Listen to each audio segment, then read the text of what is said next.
¿Qué tal, amigos? ¿Cómo están? Muy buenas tardes, muy buenas noches, muy buenos días en cualquier parte del mundo que se encuentren. Su servilleta Abraham González y estamos en Logística Informal. ¿Qué tal, banda? Pues el día de hoy nos engalana un gran invitado. En un momento lo vamos a nombrar.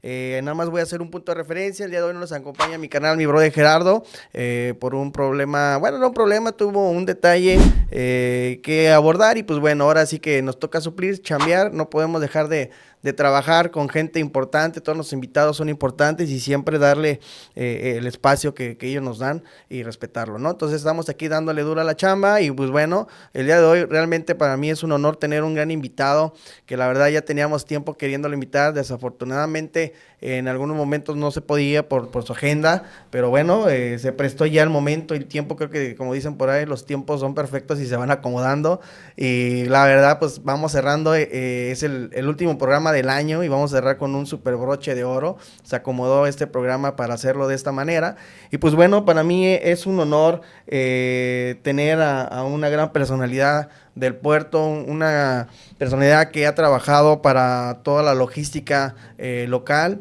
y pues bueno, aportando ideas al puerto y bueno, pues creciendo con su ideal para poder apoyar siempre a todos los compañeros de tema de la logística. Y pues bueno, para mí es un honor estar, que está aquí con nosotros el maestro Omar Josué Arechiga de Alba. Muchas gracias, bravo. ¿Cómo estás, Omar? Bien, Abraham, gracias por estar aquí en Logística Informal. Gran nombre de gran programa. Muchas gracias, ¿no? Al contrario, para nosotros es un honor que estés aquí con nosotros. La verdad, nos engalana realmente que nos acompañes. Y bueno, hay mucha información que compartir, muchas ideas. Y bueno, vamos empezando. Siempre nosotros vamos preguntándole a nuestros invitados, ¿quién es Omar? Cuéntanos quién es Omar, de dónde viene, qué hace, qué le gusta hacer, qué no le gusta. No sé, a lo mejor estamos un poco fuera de contexto de lo que siempre te preguntan, pero normalmente siempre empezamos de esa forma, Omar. Gracias, gracias. Creo que es una gran pregunta. No hay pregunta mala, al contrario, es una pregunta muy profunda y te agradezco que la hagas. Omar, ¿quién es Omar Arechiga? Es una persona nacida en un vínculo familiar donde hubo armonía, donde hubo cariño, manifestaciones de aprecio y amor, por supuesto. Una persona que nació rodeado de una familia con 7 hermanos y un padre y una madre anticipados a su tiempo. Y por supuesto, ese Omar que creció en la ciudad de Guadalajara y que ha venido siempre hermanado del puerto de Manzanillo a lo largo de 25 años. Y bueno, encontró también en Guadalajara a su compañera, a Ceci Sánchez, mi esposa, y también 3 hijas, Dania, Samantha y Fer. Omar, un hombre que se ha dedicado y se ha comprometido con la coevolución, que ha tratado de trabajar en ayudar al desarrollo de talento humano, porque es un convencido, Omar Arechiga, de trascender y dejar un legado. Una persona que hace las cosas porque cree que estamos en este mundo para ayudar a que siga creciendo el mundo. Entonces, trato de dar lectura profunda. Es una persona que se ha profesionalizado en el estudio de la ciencia jurídica, ha recibido menciones honoríficas del más alto nivel y, bueno, ha tenido cátedra de los más grandes exponentes del comercio, del Dr. Kaplan, del Dr. Norton de la Harvard University. Y, por supuesto, pues ha transitado, ha hecho muchos amigos en Manzanillo, entre los cuales se encuentra Carlos. Gracias. Y por supuesto muchos de los que nos escuchan a lo largo de México y el extranjero. Ese es Omar, un hombre que ha estado dirigiendo empresas, ha ayudado con puntos importantes a crear conceptos, a denominar la trazabilidad del comercio exterior, a regalarle y aportarle, porque esa es parte de una de mis razones, ¿no? Aportar incluso expresiones que sirvan al lenguaje de México y del mundo en materia logística y de comercio exterior. Muy bien, pues yo creo que muy profundo el tema, Omar. Omar, tienes más de 31 años de experiencia en el medio. ¿Cómo consideras que ha ido avanzando de esos, o cómo ha evolucionado tu trayectoria de esos 31 años desde que empezaste hasta el día de hoy? Fíjate que ha evolucionado de manera impresionante porque pues, los años no pasan en balde. Te van dejando huellas, te van dejando cognitivamente registros profundos de técnica, de estudio, de todo lo que vamos percibiendo en el caminar. ¿Qué me ha dejado? Bueno, que entré en las aduanas cuando empezaba los pininos. Inicié en esto de las aduanas por el año de 1993, cuando las aduanas estaban previos al arranque de un primer tratado, una primera apertura de verdad de fondo al comercio global con el NAFTA, después TEMEC, y que empezamos en temas donde usamos computadoras de las primeras que hubo, empezamos con esténciles, después empezamos con faxes y los primeros copiadores de matriz, de impresores de matriz de punto, que fuimos transicionando a lo largo de los sistemas, cuando antes llevabas a la aduana a validar con tu disquito, porque no existían las áreas de IC en las aduanas. 3:30, y 3:30 y 5:15 eran lo que se manejaban las computadoras. Que arranqué con una 286, luego fue 286, 386, 486, Pentium 1234, Celeron, Intel, etcétera, etcétera. Claro. Y por supuesto nos fuimos adaptando, resilientes 100%. La profesionalización del comercio, pues luego brinca a la fase 2, y luego la fase 3, y luego lo que conocen como el SAI, y luego el SAI M3. Y bueno, un tema de una evolución donde fuimos creando, no solo pasivos, sino, me atrevo a decirte que pude participar en la creación de reglas de carácter general. Porque no se trataba de solo leer lo que la ley o la regla decía, sino ver qué parte de la interpretación se había quedado corta o cómo acercarse a las personas idóneas para construir cosas que al final vinieran a servir a todos en nuestro país.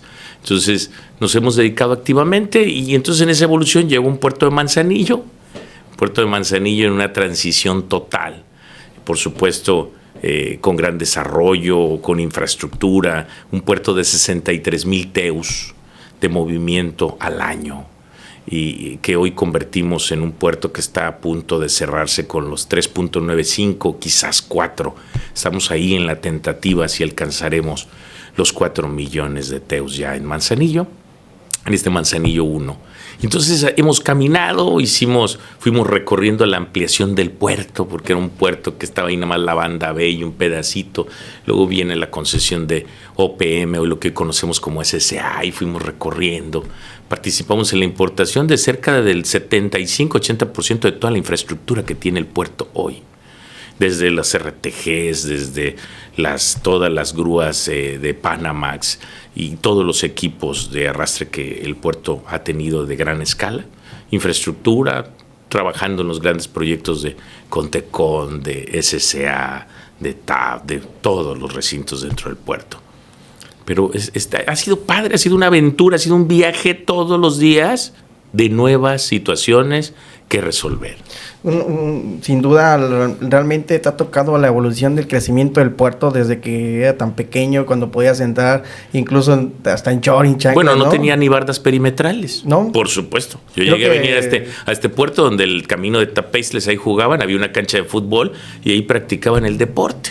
Cuando lo que hoy se conoce como la ruta fiscal era una calle de acceso que conectaba al centro de Manzanillo, con un puente que se tiró para que se abriera ese vaso pequeño de la laguna, porque el puerto original, desde Porfirio Díaz, era en la parte del Tajo. Precisamente por eso se llama el Tajo, porque originalmente se hizo un tajo a ese cerro, dinamitándolo con la intención de que por ahí pasaran los buques a lo que era el Vaso 2 Laguna de Cuyutlán, pero que desafortunadamente requirieron pasar más de 100 años, y por supuesto este puerto que se vino en los últimos 50 años, 45 a 50 años, de la parte del centro hacia la parte de 1990, para ser precisos, con mayor fuerza, al que conocemos actualmente ahí ubicado en el canal de navegación de ahí de San Pedrito, ¿no? Porque estaba en el muelle fiscal en el centro.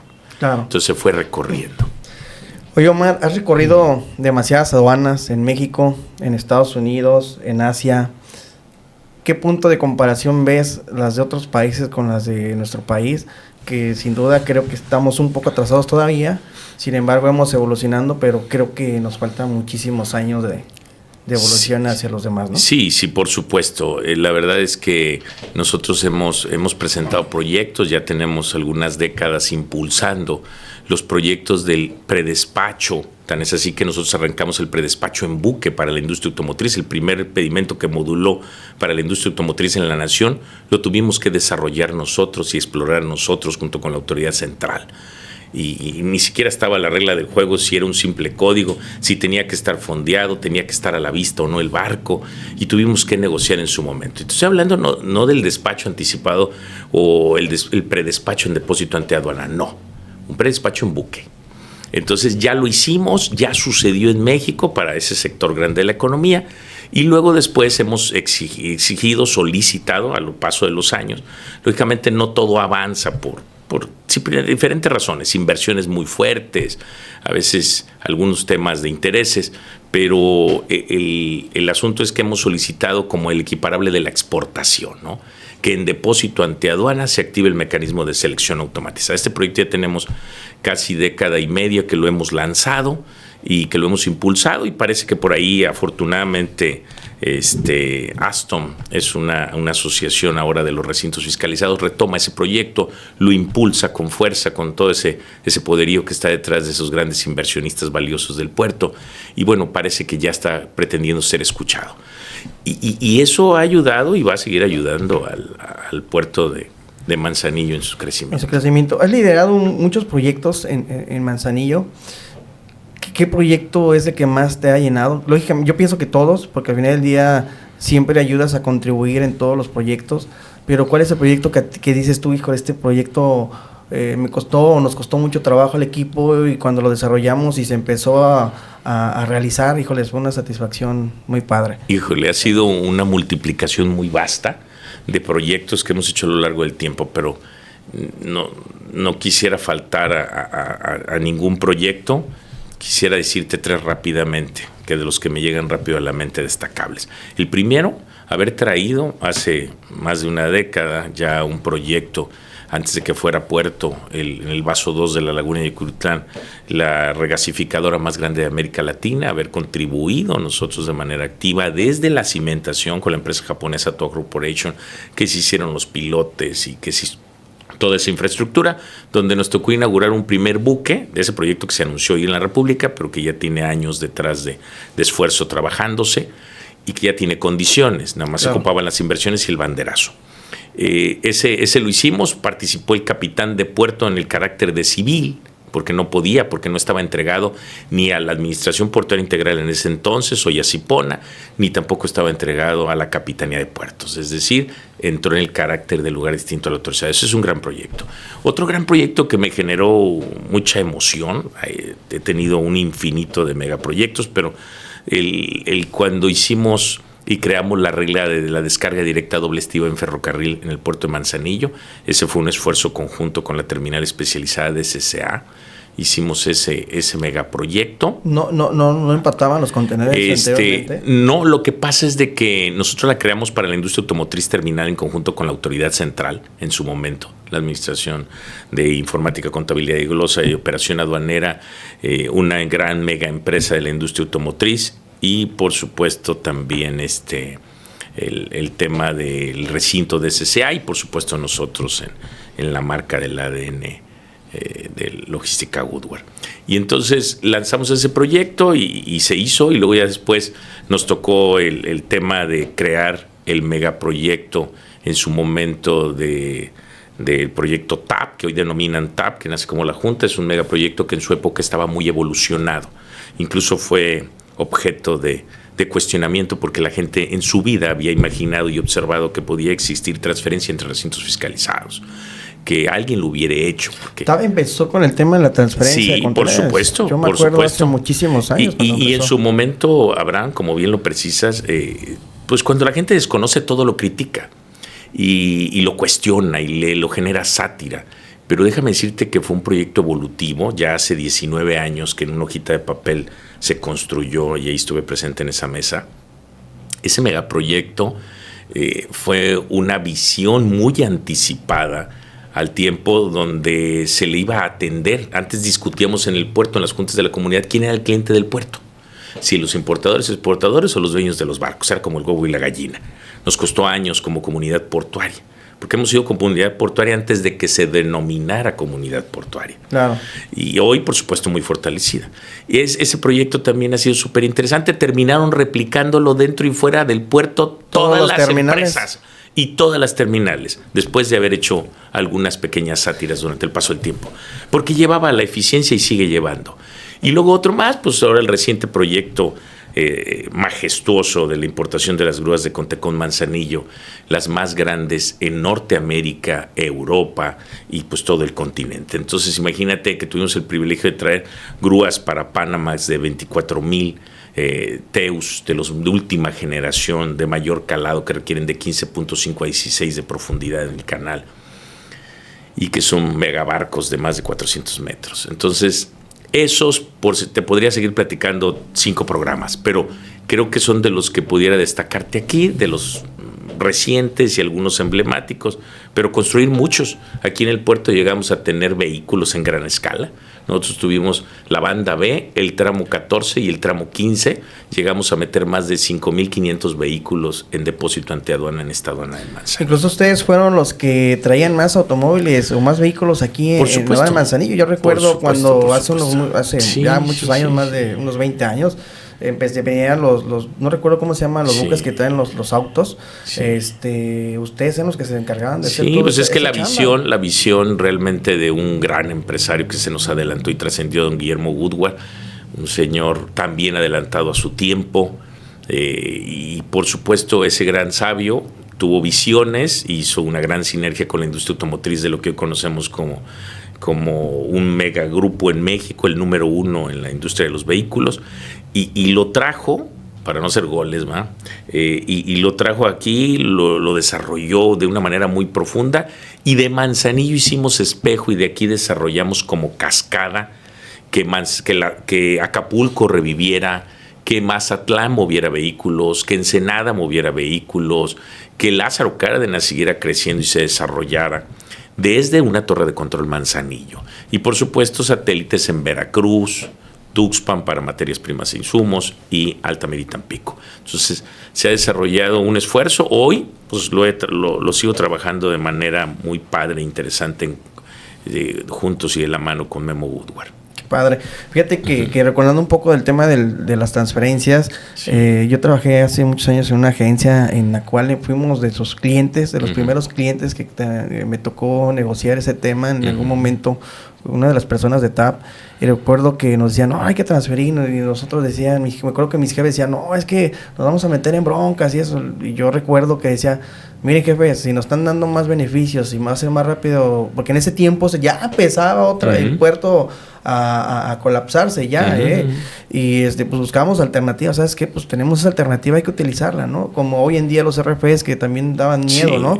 Entonces, recuerdo que empezamos también a trabajar con el desarrollo de las transferencias de los contenedores, y vieras qué ágil empezamos a tener la operación, porque transferíamos, y llegaba en ese momento, nos hacíamos previos oculares y despachabas el mismo día, canijo. Entonces, no, pues es que llegamos a ayudarle. Yo creo que es ayudarle, porque las terminales de primera maniobra tienen un gran ejercicio que beneficia a Manzanillo, pero su core business está sentado en otro tipo de actividades. Ellos operar, descargar un barco, manejarlo, almacenarlo, custodiarlo de manera debida. Pero por supuesto los servicios, el know-how de la inteligencia aduanera y logística descansa mayormente en los agentes aduanales y los grupos como nosotros, que siempre van en avanzada. Entonces así es como hemos ido tratando de generar modelos, y modelos muy innovadores, y qué bueno que te tocó vivir esas etapas, porque movimos una serie de miles de contenedores de los recintos que le ayudaron al beneficio de los importadores y exportadores. Tocaste otro tema valiosísimo, el patio regulador en su momento. Manzanillo vivió las circunstancias que ahorita se redujeron un poco con el gran beneficio del nuevo puente que conecta la zona norte, pero que meses antes de esto ya estaban en una situación crítica, ¿no? ¿Y por qué? Porque desde aquel entonces ya también habíamos visto el tema del equilibrio puerto-ciudad. Entonces se solicitó al Consejo de la API, a través de la visión de quien era el director del puerto en esa época, lo convocó con un esfuerzo y un propósito, que era adquirir grande cantidad de hectáreas de terreno para que no se fastidiara el esfuerzo de vialidades afuera del puerto, se dosificara y se administrara. Pero como todo durante el proceso, pues cambian los intereses. Y entonces ese gran patio se convirtió en un patio con otros fines, ¿no? Finalmente generarle ingresos muy valiosos a la administración portuaria hoy, antes a Sipona también, y de generarles ingresos, productividad y eficiencia para el bien de México, pero pues ya sin el propósito, vocación y razón por la que se otorgaron los recursos, por las que se lanzó el proyecto y que nos generó un poco de dolor de cabeza después de esa acción de cambiarlo, cuando menos unos 5 o 7 años de dolorcito. Pero pudimos salir, fíjate, seguimos siendo el puerto más eficiente por centímetro cuadrado, a pesar de eso. Sí, así es. Y sí recuerdo eso, ¿no? Realmente el tema del patio regulador, llegó un momento en que realmente, como su nombre lo dice, ¿no? Regulaba la entrada y la salida de las unidades, no había tanto tráfico. Sí. Entonces, había ya como que ya un control muy chingón de la entrada y la salida de los contenedores, ¿no? Desafortunadamente, como bien lo dices, hubo otros intereses y pues bueno, las ideas buenas todos terminan esos yéndose, patios, ¿no? todos esos patios, si ya se iban a retirar de esa ubicación con otros propósitos, porque así los iba a reetiquetar el área comercial de la Sipona y los directivos, bueno, en ese entonces era API, cuando empezaron a generar el movimiento, y luego ya después a Sipona. Era, bueno, pues entonces me los llevo a otro lugar, los patios. ¿Qué es lo que va a suceder inevitablemente en Manzanillo? Van a tener que ir escalonadamente, va a seguir habiendo trabajo para todos esos grandes inversionistas que están ahí en la periferia del puerto, con hubs, con patios, con RFEs, con otros que todos suman al esfuerzo de nuestro gran puerto, pero sin lugar a duda es mejor y beneficioso que se avienten hacia allá, hacia una intermodal carretera que debe de existir. Ya tenemos la intermodal ferroviaria, ahora hay que construir la intermodal carretera. Y seguramente desde allá se le va a hacer un pre-check y luego ya después se enviará hacia el puerto de Manzanillo para su control y que las vialidades fluyan y que Manzanillo pueda tener un equilibrio también a la parte turística y al aseguramiento de todos los que no trabajan en la actividad del puerto, pueden tener ese equilibrio perfecto. Cuyutlán va a venir a ayudar porque va a dividir propósitos y vocaciones. Va a sumar demasiado el tema de los teos, ¿no? Va a subir creo que 4 veces, creo que 18,000 hectáreas vienen. El puerto es el puerto de Cuyutlán, 1,800 hectáreas, casi cerca de 2,000, pero eso era en el plan original. Ahorita se manifiestan 1,800 hectáreas. Y esas 1,800 hectáreas son hectáreas que al principio, el primer proyecto en el que yo participé era un megaproyecto, era un proyecto multipropósitos, era un proyecto inteligente que tenía hasta terminales, ya recibía terminales de líquidos, otros tipos de proyectos para seguir haciendo de Manzanillo un multipropósito. Se lo traía, los últimos planos que me ha tocado ver y ver que se presentan y que se lanzan para Manzanillo son proyectos que ya vienen recortados. Son proyectos que ya nada más apuntalan a etapa 1, 2 y 3 de contenedores. La aduana también ahí, que esa aduana tiene que ser una aduana. O cuando menos una sección aduanera. Yo le apostaría una aduana, como el efecto de Altamira y Tampico. Están cerquitas, pero que puedan de alguna manera concursar, que puedan de alguna manera apuntalar a la eficiencia y pudiera ayudar. Ya me doy con que sea una sección aduanera para que no nos pasen algunos pequeños detalles que suceden de daño colateral, como en el caso de Zona Norte. Zona Norte tiene toda una capacidad de ser una aduana completa. No necesita ser un punto de control aduanero.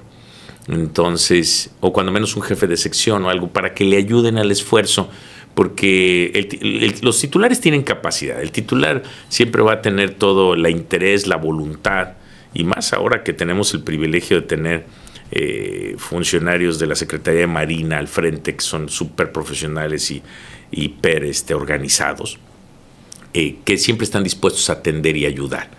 Nada más el asunto está en el esfuerzo interno de la gestión, donde luego es difícil encontrar el reconocedor porque cambió de turno y luego lo rolaron al otro punto de control aduanero de zona sur, en San Pedrito, y luego lo mueven y las actas, las firmas, el ir y venir, el quién te va a resolver una situación. Que desafortunadamente, perdón que te interrumpa, eso entorpece mucho la operación, ¿no? Y creo que diste en el punto con el tema de Cuyotlán, que lo hagan con una aduana separada para que no dependa mucho del tema de aquí de Manzanillo y la aduana pueda ser más proactiva, pueda ser más eficiente y no tengan que depender una de otra y las mismas aduanas puedan evolucionar con el servicio. Porque Claro. realmente no nos gusta tirarle nunca a las autoridades porque sabemos que son muchos esfuerzos, hay muchas personas detrás para poder desarrollar un proyecto. Sabemos que tú has trabajado en demasiados y voy a dar el ejemplo en el tema de TAPS. También sabemos que no era una afectación hacia las demás terminales, sin embargo, era un tema que podía o que ayudaba en ese momento a desahogar a las terminales que se estaban saturando, ¿no?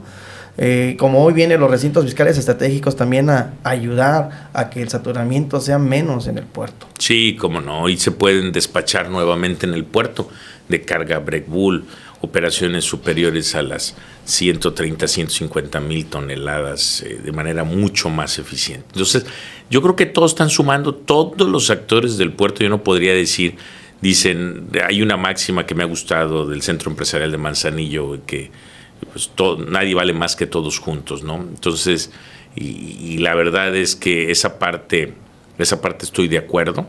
Y todos sumamos, nada más que sigan de esa manera, de manera amigable, de manera en equipo, de manera justa, y que el sol siga siendo como está hoy, en piso parejo y en trabajo digno. Y por supuesto a los que somos grandes investigadores, que nos hemos dedicado de manera transparente, sin intereses hacia el lado A o hacia el lado B, sino simplemente dispuestos a sumar, pues se nos siga permitiendo seguir construyendo en Manzanillo, salirnos del espectro. Nos hemos detenido. Manzanillo, ¿desde cuándo pudiera ser el primer puerto de todo el Pacífico? Entonces, no se ha querido por diferentes razones. Sabemos que tenemos el tema de Lázaro Cárdenas, que tenemos todos los estados quieren tener su aduana, pero si lo vemos como un esfuerzo nacional, de verdad, Manzanillo tiene las condiciones. No, y el Pacífico también parte de todo lo que es Latinoamérica, ¿no? Actualmente pues somos el tercer lugar y con este tema que se viene de este desarrollo del nuevo puerto, pues podemos llegar a ser el primero, ¿no? Entonces, bien lo comentas, tenemos todo para poder crecer y tenemos las herramientas, ¿no? Es simplemente trabajar en equipo para poder desarrollar el proceso de nuestra evolución aduanera, ¿no? Y Manzanillo está hermanado de Lázaro, siempre han ido de la mano, se necesitan uno al otro. Y la verdad es que, pero yo defiendo, yo no soy de Manzanillo, pero ya me considero manzanillense. No soy de Manzanillo, pero sí veo que el éxito de Manzanillo está en su gente. A mí no me platican. Yo he estado en todas las aduanas de México, aéreas, marítimas, frontera sur, frontera norte. Y otras, como bien comentabas hace un momento en una pregunta, del otro lado del mundo. ¿Qué tienen aduanas del extranjero? Hiciste también esa pregunta. Claro. Dice, ¿qué tienen en Asia? Por darte un ejemplo.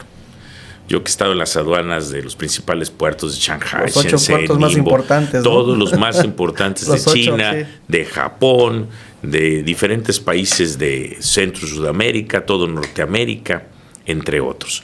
¿Y qué he podido recapitular, objetiva y neutralmente? Primera, tenemos todavía una infraestructura en las aduanas de México que nació, hoy se están generando ciertas pequeñas modernizaciones al tipo de escaneo que se le da, de gama X, etcétera, etcétera, pero en el mismo lugar de ubicación. Yo siento que ya nos quedamos en el pasado. Recordemos que toda esa infraestructura, ese orden logístico, obedecía al tiempo y circunstancias de los 90s.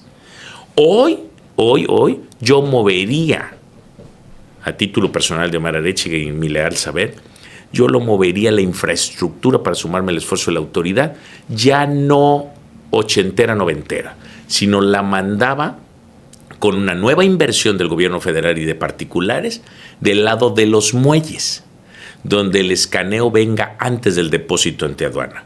Ya. Y entonces vayamos con certidumbre jurídica. Las aduanas de China, ejemplo. La aduana está fuera del edificio portuario logístico. Es una oficina en un gran edificio donde tiene una cantidad de más de 50 ventanillas grandísimas, por darte un ejemplo, o 100, 150 ventanillas en algunos lugares, donde llevan los documentos ya nada más con un codiguito de barras. De hecho, me traje algunos pedimentos de China que por ahí debo de tener. Y venían súper simplificados los procesos. Y ya la aduana, ya prácticamente todo, pero se necesita certidumbre jurídica en México. Nuestra certidumbre jurídica es de 24 horas o menos, claro, porque puede salir la vespertina. O sea, el diario oficial de la Federación puede sorprender a los mexicanos y a los extranjeros que inviertan si se sigue publicando con cambios de esa manera, cada 24 horas. Entonces se necesita generar un poco más de confianza y se necesitan hacer inversiones diferentes. Yo ya no formaba cerca de 4,000 camiones diarios si solo voy a tener capacidad de fiscalizar 500, 700. Y la verdad es que el resto, y ya con conflictos para su fiscalización. Entonces dices, hombre, entonces todos que activen en depósito ante aduana. Desde ahí, desde que llegaron, ya fueron escaneados, se pueden escanear los barcos. Hay una gran cantidad de infraestructura dotada aquí en Manzanillo que veo que poco se utiliza, sobre todo en la zona norte, una gran cantidad de equipos tecnológicos para el escaneo. Se pueden escanear los barcos, se pueden escanear los contenedores al pasón en su ruta al proceso, y por supuesto se tienen que generar factores de confianza, ¿no? Existen las certificaciones, hay que darle más fuerza a la certificación OEA o sus equivalentes. La Secretaría de Economía quiso lanzar un equivalente de certificación de seguridad que estaba en el tintero. Sí. Entonces, creo que ANAM podría hacer alguna fusión de ese gran trabajo del SAT y buscar cómo unirse para fortalecer OEA. Otra vez, ¿no? Digo, al final del día se unieron, se separaron y pues bueno, creo que también eso que comentas estaría padrísimo. Ya no tendrías tanto contenedor aquí, ¿no? Ya llegarían y prácticamente cargas y vámonos. Entonces, si eso... si ahorita estamos cerca de los 4,000, estamos hablando de 3-4 veces más de lo que tenemos ahorita, y ahorita estamos por llegar a los 4 millones. 3.9 tenemos, 3.8. Pues los números apuntalan a que estaremos a ras de los 4 millones para el cierre del 2024. Probablemente nos quedemos tantito abajo o pasemos una cifra ligera. Podemos estar hablando de los 3.95 o los 4.100 o lo que sea. Pero en esos rangos va a definirse, ahí tiene palabra de honor, va a depender mucho las circunstancias, los muelles. Los puertos últimamente han usado mayormente la dinámica del pairo. Eso ha tenido beneficios y perjuicios para la eficiencia de la llegada de los barcos, tenerlos a la vista, poder pagar los pedimentos, porque normalmente nada más eran los que a que se refiere el 56 de la ley, los de atraque o fondeo de la embarcación, los momentos de causación y del cálculo de las contribuciones. Y entonces, ahora se está invocando un término de 20 millas náuticas y eso de alguna manera puede sumar para algunos fines, pero en nuestra percepción no siempre aporta, porque no puedes tener el barco para hacer pagos de pedimentos con más anticipación, confirmación de banderas, fecha y demás cosas. Entonces, nosotros somos nosotros hemos tratado todo el tiempo con la ayuda de la gran autoridad aduanera que nos dirige Manzanillo, a quien envío un gran saludo y nuestra gratitud. Hemos tenido facilidad y hemos podido de alguna manera tener muchos de nuestros clientes en despacho día 0, día 1, día 2, día 3, incluso con pagos anticipados. Tenemos cerca de casi década y media haciendo para varias industrias pedimentos de manera regular, ya pagadas las contribuciones, ya listos nada más para su descarga, hasta 3 días antes de la llegada. Eso está todo dar, ¿no? Y que desafortunadamente no todos lo usan, no se ha desarrollado, bueno, está desarrollada, pero creo que muchos de nuestros colegas dejan de usarla digo, no depende mucho de ellos, también depende mucho del orden, del proceso que tengan con sus portadores. Hay que empezar a educar, hay que empezar a dar lineamientos de procesos para poder llegar también al 100% de la aplicación de eso, ¿no? Digo, al final del día, yo he conocido muchos colegas que desafortunadamente quieren llegar a hacer eso y luego no pueden, es que al cliente le faltó esto, le faltó aquello, pues bueno, es parte de educación, ¿no? Fíjate que es un tema más de sensibilidad y de empatía contra su realidad. Es decir, si todo el que el que se lleva se aguanta, y entonces el que se mete a la cadena de suministro, a la logística, necesita llegar hasta el punto más anticipado que su mente pueda imaginar y planear. Entonces, lamentablemente todavía nos vivimos justificando que si la Head Office no puede corregir en origen, que olvídate que le puedas pedir al tal o tal o tal empresa o país. Yo digo, los mexicanos podemos ayudar a crecer, podemos aportar grandes cosas, es que nos comprometamos. Pero desde la trinchera del forward, desde la trinchera del importador y exportador, porque la falta de desabasto a nivel nacional de transporte no es un secreto, es una realidad en México.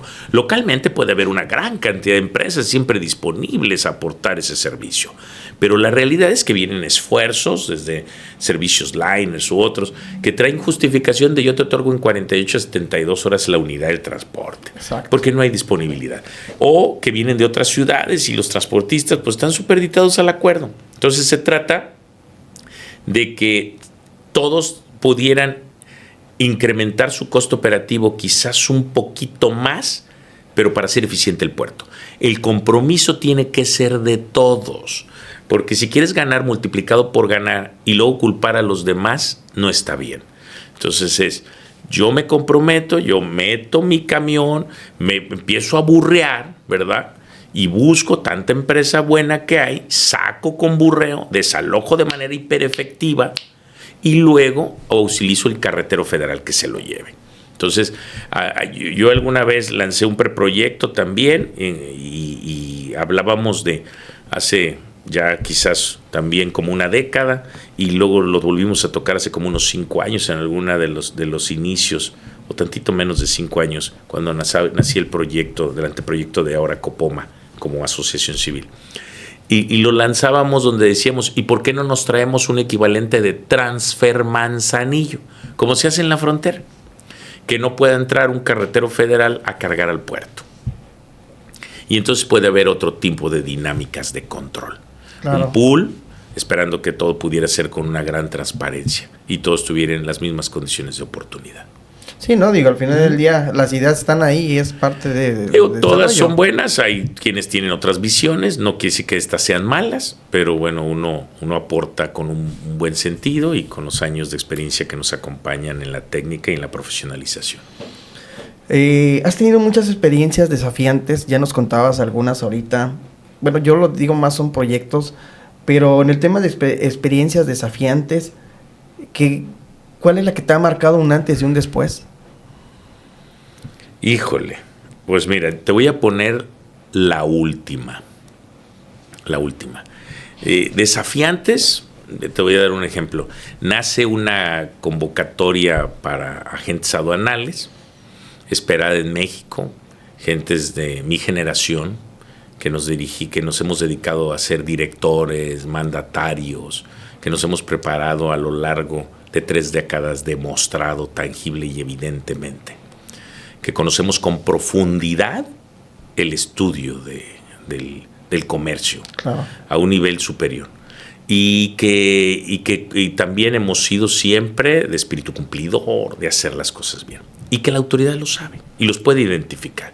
O sea, si tú buscas en Manzanillo, así como en cada ciudad de México, dame el nombre de 10 personas que verdaderamente conocen, tienen experiencia, tienen las condiciones y el conocimiento para merecer una patente, pues claro que toda la ciudad lo sabe y lo identifica. Y pueden llegar a esas 10 personas por ciudad del país. Las conocemos todos también. Y toda la ciudad los conoce y los reconoce, porque es nada que lo que no quieras ver. Y entonces ese fue un efecto desafiante porque dije, híjole, pues si hay una oficialía de partes, ¿por qué hacer una convocatoria electrónica, no? Entonces son de esas cosas que dices, híjole, qué triste, parece zancadilla, ¿no? Y entonces dices, pues no puedo entender como alguien o personas como yo, que tenemos toda una vida, el conocimiento profundo y que podemos hacer las cosas bien para México, y sumándonos a todos esos grandes agentes aduanales decanos de las ciudades y entidades, no tener de una manera clara, transparente. Es más, yo hubiera hecho un sínodo y hubiera aplicado examen oral, ¿verdad? Y hubiera metido a ver quién de verdad conoce. Y entonces ahí va a ser contundente, iba a ser real, iba a ser claro, va a demostrarse el estudio de la ciencia jurídica, el conocimiento en la merciología, el sistema armonizado, la ley del Impuesto General de Importación y Exportación, la ley aduanera con profundidad. Y no una situación que porque si la IP no dio la entrada o que porque si no alcanzaste registro, pues si ya tenías el método, mételo por oficialía, regístralo, acúsalo en tiempo y forma. De hecho, yo hice mi trámite y lo acusé. Yo tengo mi trámite acusado por oficialidad de partes, con copia certificada con acuse de recibo. Y luego dices, bueno, pues a veces son temas del destino. Claro. Yo la verdad es que sigo contribuyendo y disfrutando la actividad, creo en el Estado de Derecho en México. Quizás fue un pequeño trastabín de algunas personas que tomaron decisiones en ese momento. Yo no puedo etiquetar instituciones, yo creo en las grandes instituciones que dirigen México y creo que pueden venir oportunidades para las personas que conocen y reconocen, y más porque iba a ser la primera generación de agentes aduanales profesionistas del comercio exterior, como generación, porque el agente aduanal hasta la ley de 1995 era un bachiller, por requisito de norma. Y ya de 1995 para acá, la ley de 1995, que ya no hubo prácticamente casi convocatorias, ya fue un tema de profesionalización en lo general. No quiere decir que grandes sabios de los agentes aduanales que a título posterior se profesionalizaron, adquirieron un grado de estudios, pero otros sí lo eran. Entonces hay de esos tintes. Hay muchos que admiro y reconozco, sobre todo y de los decanos grandes, como de los nuevos hoy contemporáneos, de los que pueda decir yo, agentes aduanales de entre los 50 y los 60, conozco varios que admiro y respeto también, pero ya en esa generación ya altamente profesionalizados, un grupo, no todos, de estos. Claro, ¿no? Uh-huh. Y sumando un poquito lo que comentas, ¿no? El hacer un examen a mucha gente que realmente ni lo pasaron, ahí están las estadísticas, ahí están los resultados, que tuvieran que hacer otro tipo de proceso para hacerlo, ¿no? Yo creo que estoy con la idea que tú comentas, ¿por qué no te jalas a los 10 mejores de cada puerto? A ver, estos 10 de mejor puerto, estas personas, a ver, hacemos... No, y esa es una convocatoria de decir gente, 25 años de experiencia demostrada. O sea, no 5, 25. Pues, si no di convocatoria, pues escojo a los que de verdad han estado activos. Han dirigido agencias. Que han aportado al comercio exterior, al comercio de México, claro. ¿No? Entonces, al final del día... Eso es lo que suma más para tener un mejor agente. Y que aprendimos de los grandes decanos, como el grande de esta ciudad que fue el señor Guillermo Goodward, ¿no? Y por supuesto, a quien vivo admirando y llevo en mi corazón. Me gustaría hacerte una pregunta, no sé qué tal te parezca esta pregunta. Tienes tantos años, 31 años en el medio, más de 31, con muchos premios, has conocido a mucha gente. ¿Omar ha pensado en ser empresario, en independizarse? Fíjate que Omar Arechiga ha tenido todas las oportunidades que no te puedas imaginar. Y ha tomado una decisión de vivir feliz. Okay. Vivir feliz, la felicidad es un estado mental, el éxito es un estado mental, el todo es un estado mental.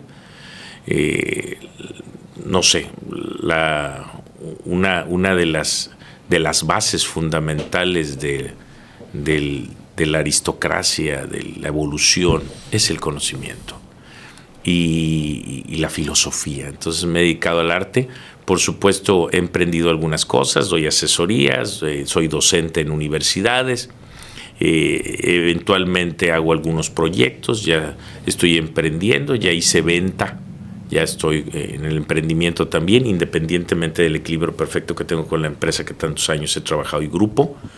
Ya estoy en un tema, vendo servicios aéreos ejecutivos y vendo charter para mercancías de comercio exterior también.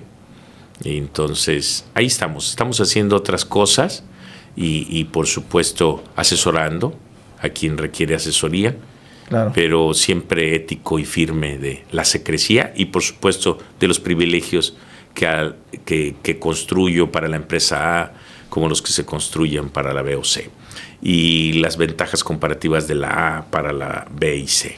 Entonces siempre es todo un tema de timing, porque por supuesto me veo más en un tema ahorita de la consultoría, como un buen coach.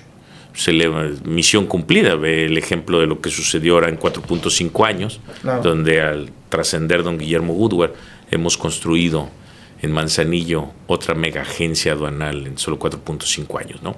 Y estamos trabajando muy fuerte con el apoyo del liderazgo de Memo Woodward, pero por supuesto también con las ideas y el compromiso nuestro, y también con el de todos los colaboradores de esa gran marca que todos los días se la parten.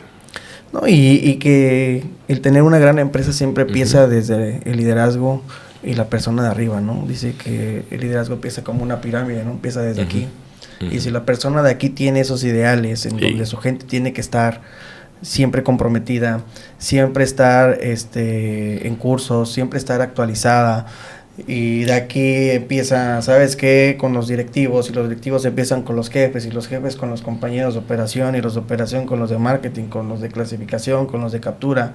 Pues haces una cadena de un equipo súper fuerte, ¿no? Pero hay que saber para qué es el conocimiento, porque hay personas que se matan las pestañas, hay personas que adquieren grados de muy alto nivel educativos, pero que no saben para qué es el conocimiento, o no lo utilizan de la mejor manera en la parte profesional. Claro. Les gusta mayormente la docencia, lo cual también es muy valioso, pero no lo trabajan en el campo. Y entonces aquí la ventaja que tenemos es de que podemos ayudar a que ese conocimiento se traduzca en ventajas comparativas, en éxito, en riqueza sana y transparente. Claro, ¿no? Y qué más que los proyectos que han venido desarrollando, ¿no? Creo que ese es un pleno ejemplo de todo lo que se ha venido haciendo, o las ideas que ha aportado Omar para el puerto y para la empresa a la cual hoy en día pertenece, ¿no? Sí, es como todo nosotros estamos porque queremos estar, lo disfrutamos. Te digo, en esta vida nada es bueno, nada es malo, ¿no? Entonces, al final del camino, la vida está hecha de decisiones. Si a mí me preguntas, pues yo me considero pleno, exitoso, porque tengo la admiración y respeto de mucha gente, y igual manera respeto y admiro mucha otra. Claro, eres una persona muy respetable en Manzanillo, y como persona eres un pan de Dios, lo digo, te conozco ya de algunas pláticas que hemos tenido, Omar. Tu conocimiento es vasto, siempre tratando de ayudar a los demás y aportando ideas para poder crecer, ¿no? Me gustaría comentar un poco, voy a cambiar el tema radicalmente. Cámbialo como tú quieras.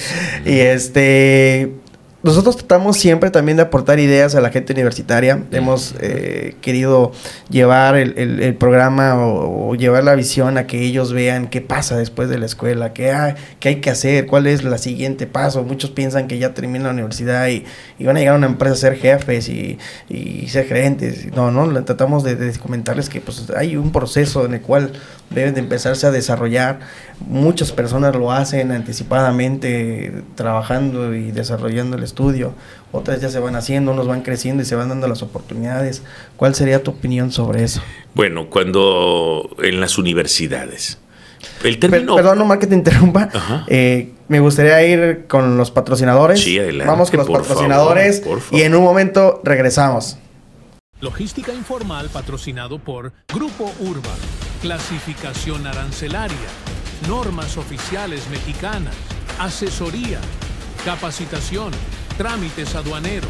En Grupo Urba vemos la merciología en otro nivel. Logística informal patrocinado por... ¿Necesitas transportar mercancías de manera segura y eficiente? Pacific Customs Brokers, tu aliado en agenciamiento aduanal.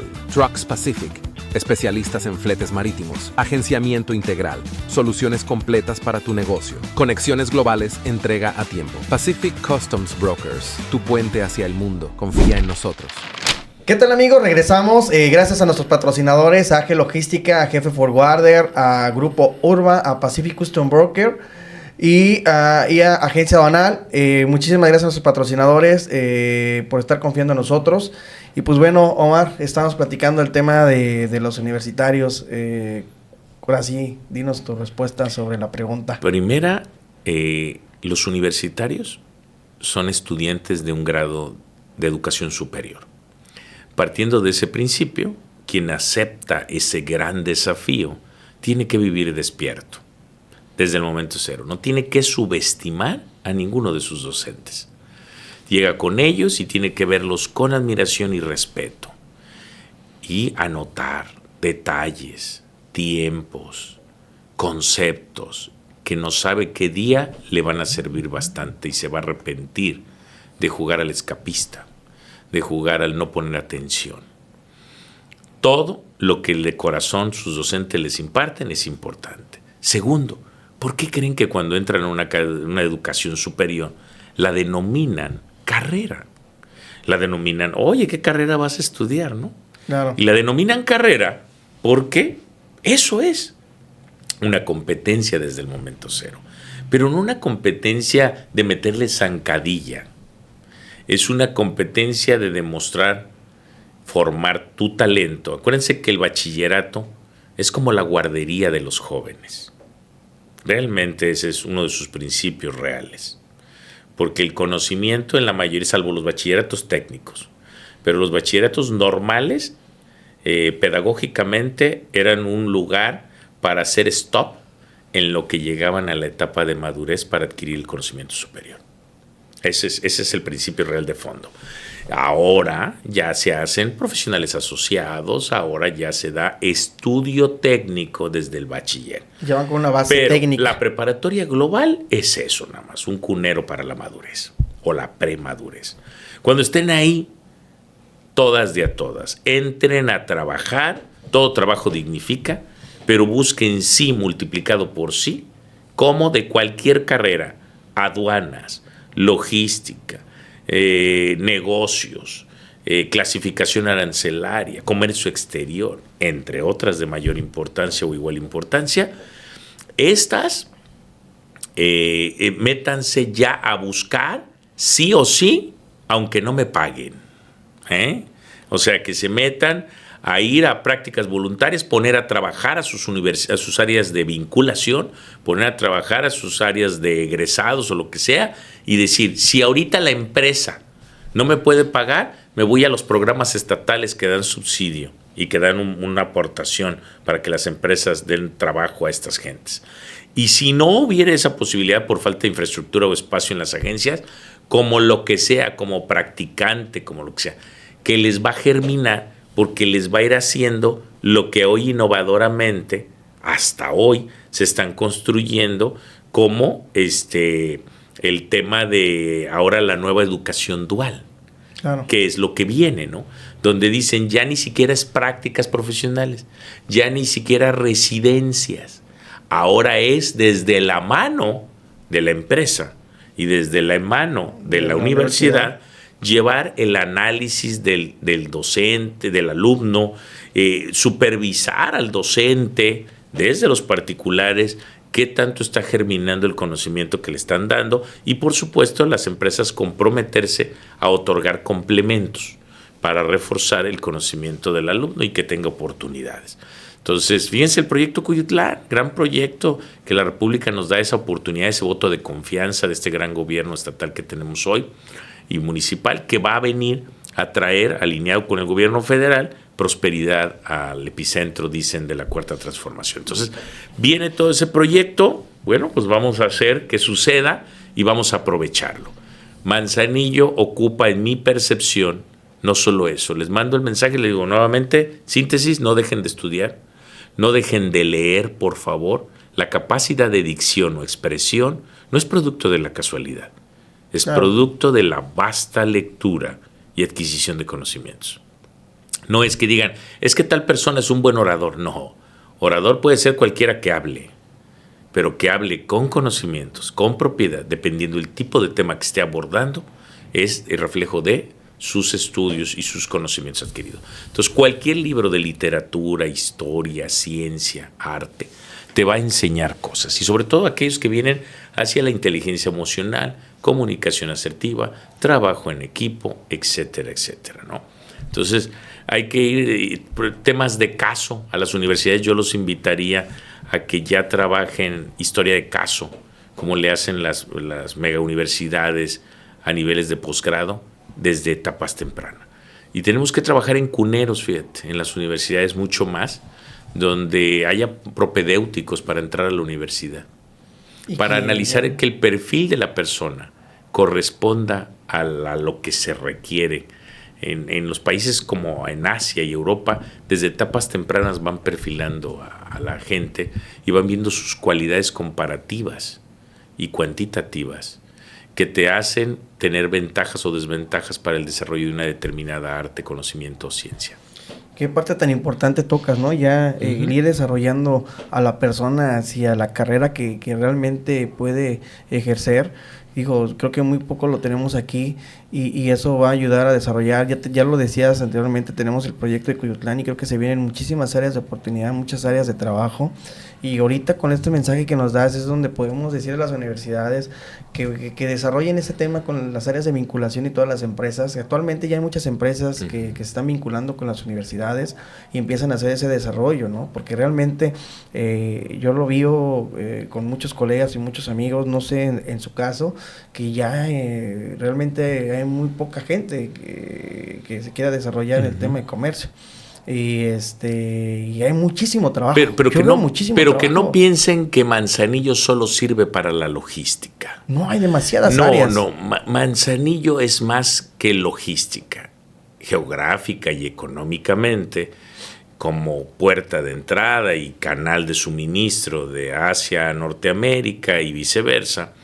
Es muy recomendable mantenernos en un porcentaje alto en esfuerzos logísticos.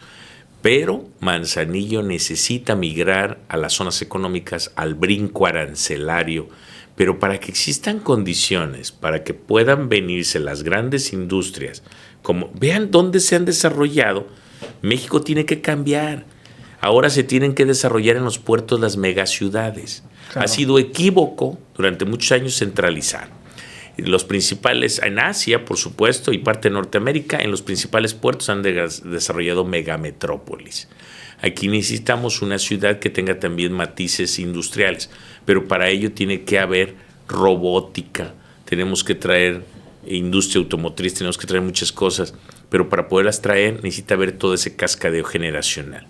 Entonces se necesita apostar a que se empiecen a desarrollar en Manzanillo carreras universitarias para que de otros estados que no pudieron entrar a su universidad, pero son manzanillenses, son colimenses, son de Tecomán, son de donde sean, son incluso de Guerrero, otros estados contiguos aquí, Michoacán, la costa sur de Jalisco, lo que sea, que esas personas al principio las preparemos aquí en Manzanillo si no tenemos para darles el empleo, en robótica, en ciencia, se tiene que invertir demasiado en maquinarias y manejos de equipos industriales de muy alto nivel, para que estos sean que vengan a estudiar y a lo mejor al principio los estaremos exportando a otros estados en la etapa 1, pero en la etapa 2 van a regresar a su tierra. Claro. Porque cuando ya tengamos ese pool robusto, aparte del tema de hospitales, vialidades, muchas cosas que tienen que crecer también urbano para que suceda.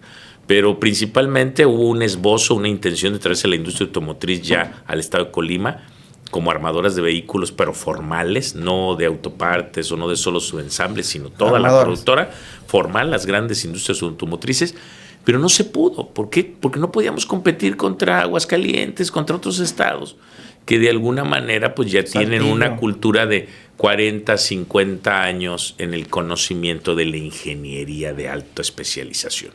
Entonces, no sé, hay que mandar gente con becas del Estado, becas de la Federación, a que vayan a esas entidades, se inserten, aprendan y luego sean los que hagan las germinaciones de esos nodos de desarrollo de conocimientos, porque si no, nos vamos a seguir manteniendo.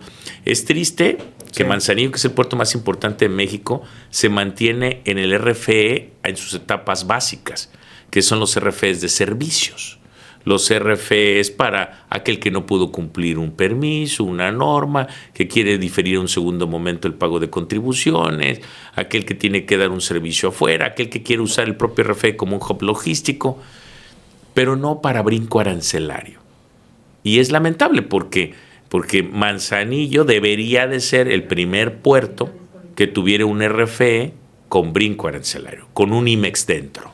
Pero un IMEX de a de veras, no de los no los que IMEX, de los que no. De los que no son profundos o que a veces son para pseudoservicios, no. De los que son IMEX de producción y otro tipo de cosas. Entonces, ojalá se den ese tipo de condiciones. Hay varios que están en procesos de obtener esas autorizaciones. Te digo, la mayoría es atendientes nada más a que sirvan para desfogar mercancías en depósito ante aduana de un recinto fiscal a un recinto fiscalizado estratégico. Esa es su principal cualidad hoy en día. Claro. Y ayudar a suministrar México y Norteamérica.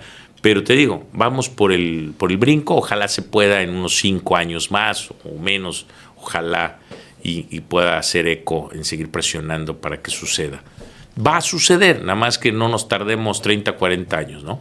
Sí, es muchísimo tiempo, ¿no? El chiste es irlo desarrollando para poderlo aprovechar. Sí. Hay un tema muy importante de la inteligencia artificial que ya se viene desarrollando también con el tema de la logística. ¿Cómo ves el tema del desarrollo de la inteligencia artificial para el área de comercio exterior, logística? Yo fíjate que admiro a las personas que tenemos alrededor de nuestro grupo, pero seguramente los de muchos grupos en las partes de tecnologías de información y comunicación. He estado trabajando durísimo en temas de la inteligencia artificial, los sistemas, todos estos que te ayudan al análisis predictivo de datos, a poder generar decisiones de negocio. Entonces yo sí creo que todas las universidades, te la voy a matizar con la pregunta anterior, todas las universidades hagan una enmienda, háganlo como diplomados si así lo quieren, pero no vuelvan a sacar una generación más de la carrera que sea si no tiene diplomado en inteligencia artificial, diplomado en tecnologías básicas de información. ¿Para qué? Doctores, ingenieros, abogados, licenciados en aduanas, comercio exterior, negocios internacionales, logística y lo que sean, tengan, si ya no se alcanza por todos los protocolos internos que tienen que correr para modificar los planes de estudio, que todos sean tecnológicos. Eso es lo que necesita Manzanillo, es lo que necesita nuestro país, México.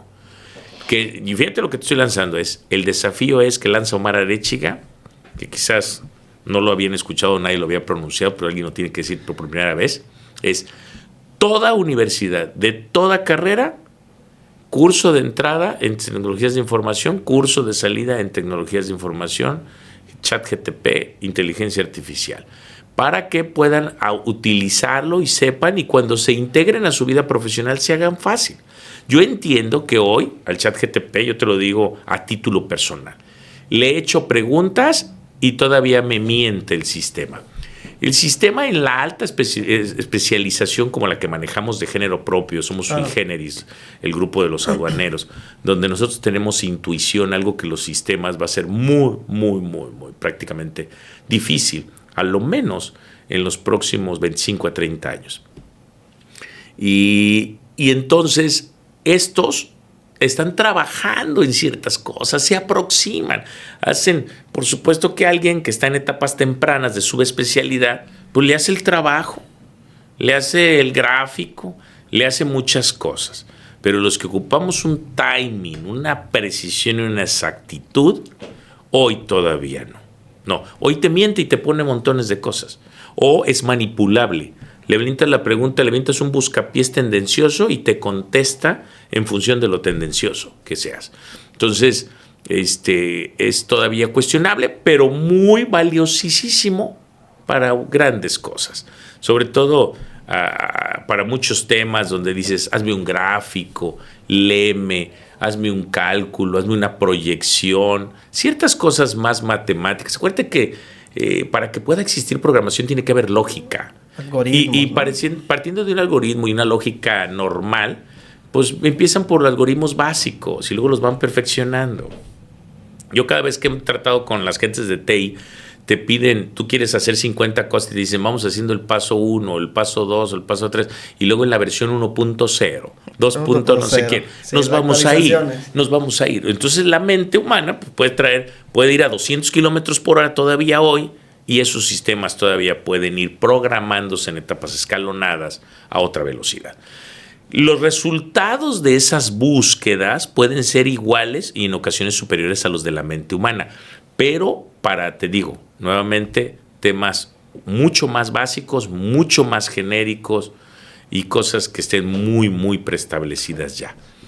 Pero yo te digo, el tema de la mente humana, en México se necesita que los doctores, que los de comercio exterior y todos tengan sistemas computacionales y todo eso. A nosotros no nos lo dieron, yo no lo tuve.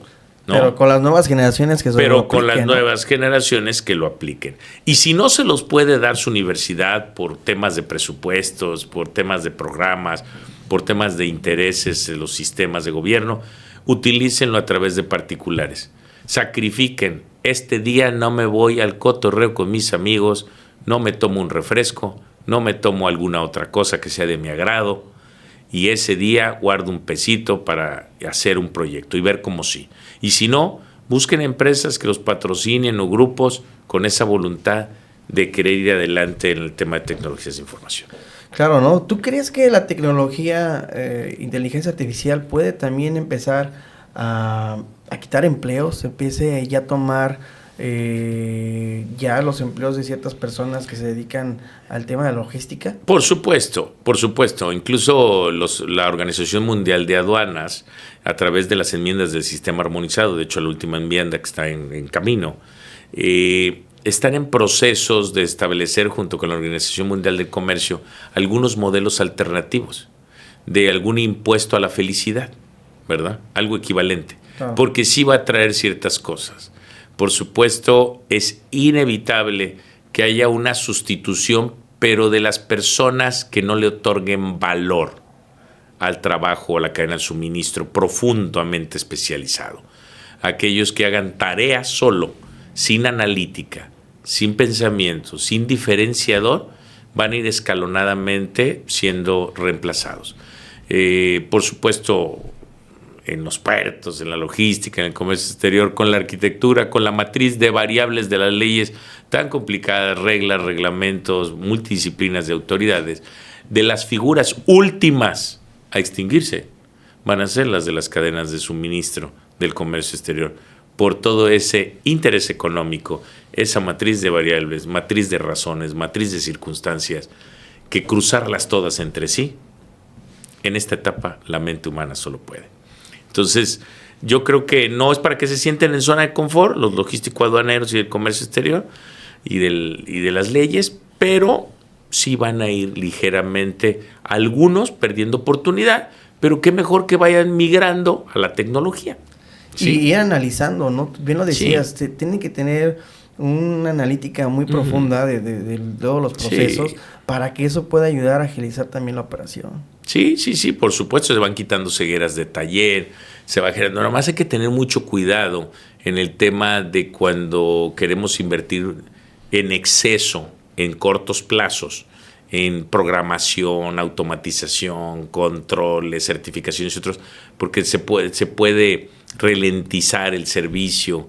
Hay que saberlo hacer escalonadamente, de una manera proactiva, con el compromiso de todos, pero ciertos pasos a la vez. Empezar a identificar dónde lo puedes sí, porque cuando te metes a todos jugando a las carreritas, también puedes darte un tope. Y eventualmente son topes internos, que no quiere decir que todo paso es paso. O sea, lo que se logre. Yo recomendaría equipos interdisciplinarios de cambio, ¿no? De cambio en las empresas, pero es un tema. Es un tema muy importante. Sí. Omar, vamos llegando ya a lo último. me gustaría hacerte una pregunta. Sí. Si Omar no hubiera sido aduanero, ¿qué le hubiera gustado ser? Si Omar no hubiera sido aduanero, el Omar aduanero conoció a su señora y se casó. ¿Ok? ¿Okay? El Omar no aduanero a lo mejor hubiera sido sacerdote. ¿Es en serio? Es en serio. Ya tenías... Yo viví 2 etapas de mi vida en el seminario, por supuesto. ¿Y estabas Sí. ya enfocado a ser Sí, sacerdote? sí, o sea, yo traía todo eso, lo que bien se aprende. Jaire María, que jare tu menen, o cruz metas en lo que menen su Jesús, Okay. en tu onomatito patros, que tu ayu, que tu aguiu neumatos, amén. O sea, lo que bien se aprende nunca se olvida. Claro. Entonces, yo creo que Omar seguiría siendo un ser espiritual, como he sido hasta hoy. Y se ve, Omar, o sea, realmente eso se nota también en tu persona, que eres una persona muy espiritual, y creo que eso te ayudó muchísimo para el desarrollo hoy en día que tienes. No, en tu me vida, siento ¿no? feliz, me siento exitoso, no me falta nada. Soy feliz. El éxito está en mi vida, en mi entorno, en mis amigos. He decretado ser feliz. Eso es lo importante, ¿no? Que uno siempre decrete y que sea feliz con lo que tiene y no pedir o excesos ni nada de eso. Nadie ¿no? requiere aprobación de nadie. Más Cuando que se tiene de uno mismo. Cuando se tiene pensamiento crítico, siempre el pensamiento crítico puede ser tratado de perseguirse o reducirse, porque eventualmente es muy difícil manejar un pensamiento autónomo. Pero si sabes controlar tu ego, puedes construir con alguien que sea. Yo, por ejemplo, en la empresa les digo, si yo hubiera corrido a cuanta persona se me acercaba y decía, no, córrelo porque me sacó la lengua, córrelo porque no lo hablé, córrelo porque sus estados mentales, emocionales y otros van cambiando en la gente. No hubiera desarrollado, que por mi mano ha pasado, a través de la docencia, a través del coach diario, grandes directores, dueños de compañías de este puerto y de otras ciudades de México. Entonces, creo que he trascendido a través de ellos también. Entonces, cada quien tiene una misión y yo creo que yo estoy construyendo un legado hacia la mente del comercio exterior. Y por supuesto, pero feliz de apoyar y contribuir con el compromiso que asumí a otros grandes legados como el del grupo que dignamente he representado, que dignamente he recibido en exceso de gratitud y he otorgado en exceso. Y realmente lo has hecho crecer demasiado con todos tus ideales. Creemos que es de las mejores empresas que hay en Manzanillo, la más reconocida, si me atrevo a decir. Y vamos por más. Y van por más. Claro. Y van por más. Omar, antes de que entráramos al programa, estábamos platicando ahí de música y comentábamos del tema de qué música te gustaba y por ahí nos comentabas que había un grupo en especial el cual participaste en una canción. Cuéntanos un poquito de eso, porque eso está chido, ¿no? Que la gente conozca otra partecita de Omar diferente. Un día me encontré al Cala, no sé, Carlos, si puedas poner, si se puede escuchar ahí la estrofa de entrada de la canción del final de Los Rostros Ocultos. Vamos a ver, aquí tenemos a Carlos que hace magia. No solo hace periodismo padrísimo que escucho todas las mañanas cuando vengo en mi vehículo, ya sea hacia alguna actividad propia de trabajo o incursionar hacia la oficina. Es grato escucharte, Carlos. Pues muchas gracias. Uno de lo mejor que ha dado el periodismo en el estado de Colima. Nuestro gran Charlie, nuestro productor aquí en el programa. Sí, cómo no. La verdad hay que reconocer a la gente que de verdad, de profesional a profesional, te lo digo. Admiración. Un honor. Sí. Aquí sí tengo buscando, a ver, vamos a ver si la podemos A poner. ver si nos puede poner esa rola. El final de Los Rostros. Porque fíjense algo que les voy a... ¿Cuál era la de Llegando a la Fiesta? ¿Era esa? Llegando a la Fiesta. Y hay una estrofa, les voy a cantar una parte de una versión original que cantaba el Cala por allá del año de 1987, el cual pude participar con él en un concierto ahí en Guadalajara. Y luego me tocó aquí en el Colima Bay cantarla con él. ¿El Colima en el Bay escenario, Café? sí, en aquel lugar tan icónico que tuvo Manzanillo y que ya de alguna manera desapareció y que pues, debemos de regresar. Fíjate que esa época del rock en tu idioma a la que pertenezco, a la música de los 80s y los 90s. A ver, ponlo. Es una época padrísima, bailábamos muchísimo y por eso no se le subía el drink. también tomábamos con fuerza, y le dábamos a la fiesta, pero pues bailábamos. Hoy los chavos los invito a que bailen, porque ya las reuniones son de paradito. Entonces de paradito pues no queman y no gastan todo eso, ¿sí? Pégalo al micrófono.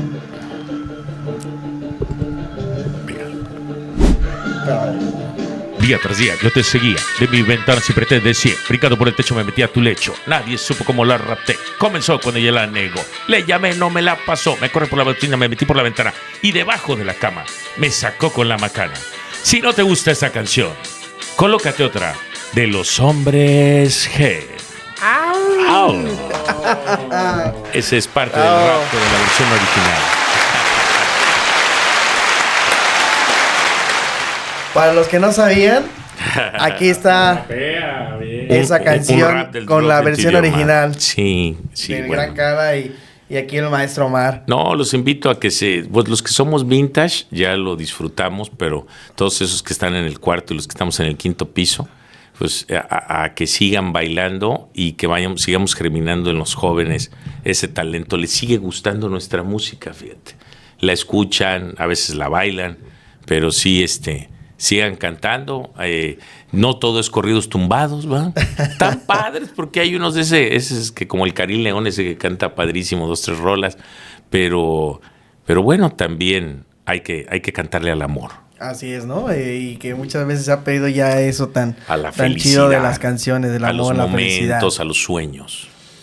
Pues Omar, muchísimas gracias por estar con nosotros. La verdad, para nosotros ha sido un honor que hayas venido con nosotros a compartir todas esas anécdotas, todos estos consejos que nos das, que realmente son enriquecedores y que lo agradecemos porque realmente siempre nos enseñas algo. Siempre que platico contigo, hagamos que usar alguna palabra, es aprenderte algo nuevo, canijo. La verdad, te lo decía al inicio del programa, para mí eres un almanaque, siempre tienes algo escondido ahí o siempre tienes algo guardadito que lo tienes guardado y tienes el momento para poderlo sacar y expresar en el momento adecuado. Sí, la verdad es que por supuesto que siempre aportamos, regalamos y contribuimos, pero siempre tendremos un as adicional. Así es. Pues muchísimas gracias, banda. Gracias por haber estado aquí en el programa. Para nosotros ha sido un honor. Le vamos a agradecer también a los patrocinadores que contribuyen con nosotros. Y pues muchísimas gracias a la gente que nos dan like, a toda la gente que nos ve en Sudamérica, en Bolivia, que ha crecido mucho por allá las vistas. Muchas gracias allá a Bolivia. Por favor, mándenos sus comentarios. ¿Qué tal les ha parecido estos programas? En Argentina, en Colombia, en Estados Unidos, en Canadá, y por ahí tuvimos algunas vistas, ya hemos revisado las estadísticas en Italia. El programa ha crecido demasiado gracias a ustedes. A lo largo de estos 9 meses no nos esperábamos esta aceptación de todo el público que ha sido enriquecedora. Todos nuestros invitados que han estado con nosotros a lo largo de estos 28 programas que hemos realizado en este año, 9 meses, creo que han sido figuras que nos llenan de conocimiento y que siempre nos aportan algo para poderlo desarrollar, ya sea en nuestra vida diaria o en nuestras actividades laborales, ¿no? Ha sido un honor tener a un gran equipo en el año. No está con nosotros hoy mi carnal Gerardo, que también hubiera sido padrísimo que estuviera él con nosotros. Desafortunadamente tenía un evento personal que no podía faltar. Agradecerle detrás de cámaras a Charlie, a Carlos Cepeda, que siempre ha estado con nosotros desde el primer programa. Muchas gracias, Carlos, por compartirnos conocimiento y por siempre estar con nosotros apoyándonos en este podcast. Agradecerle a Ramón, Alberto Ramón, en la edición de los programas y a todos los que han contribuido poquito o mucho en el programa con sus ideas. Realmente ha sido muy chido esta experiencia. Vamos a seguir creciendo, tenemos nuevos proyectos para el próximo año. Le agradecemos una vez más al maestro Omar Arechiga por haber estado con nosotros, por cerrar con usted con broche de oro este fin de año y esta trayectoria de 9 meses del podcast de Logística Informal. Gracias, Abraham. Tienes un gran programa, una cabina espectacular. Los invito a que vengan, de última generación, con la tecnología más moderna que hay, pero sobre todo rodeado de Abraham, de todos los que están detrás del esfuerzo, de Carlos, y que de alguna manera construyen este proyecto y esta magia. y todos los que estás llegando a esos lugares tan hermosos que algunos de esos países tuve el privilegio de conocer, y gente bonita. Saludos a todas las personas que te escuchan y que no dejen de escucharte, porque seguramente les traerás alguna persona que, sin el afán de ofender o faltar a nadie, emite su opinión en este gran programa de Logística Informal. Muchísimas gracias, Omar. Y pues bueno, su servilleta Abraham González, y esto fue Logística Informal. ¡Au! Logística Informal patrocinado por ¿necesitas transportar mercancías de manera segura y eficiente? Pacific Customs Brokers, tu aliado en agenciamiento aduanal. Trucks Pacific, especialistas en fletes marítimos, agenciamiento integral, soluciones completas para tu negocio, conexiones globales, entrega a tiempo. Pacific Customs Brokers, tu puente hacia el mundo. Confía en nosotros. Logística Informal patrocinado por Grupo Urban, clasificación arancelaria, normas oficiales mexicanas, asesoría, capacitación, trámites aduaneros. En Grupo Urban vemos la merciología en otro nivel.